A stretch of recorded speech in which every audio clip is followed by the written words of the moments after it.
કહ્યું કે તમે ઘણું તપ કરો છો,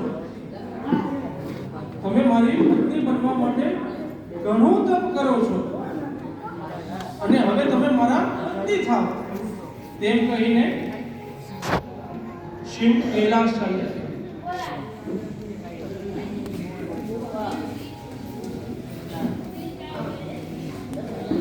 બ્રહ્માજી શિવ પાસે આવ્યા કે આપણે હવે લગ્નની તૈયારી કરીએ.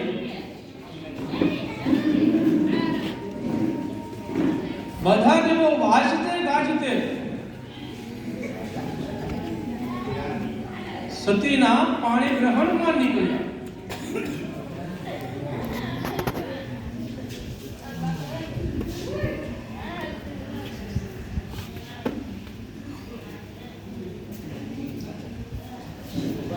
શિવ સતીના વિવાહમાં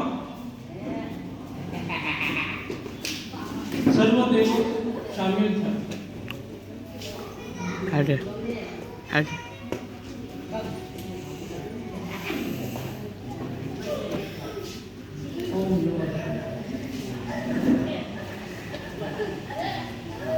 શિવના સતીજી સાથે લગ્ન થયા તે માટે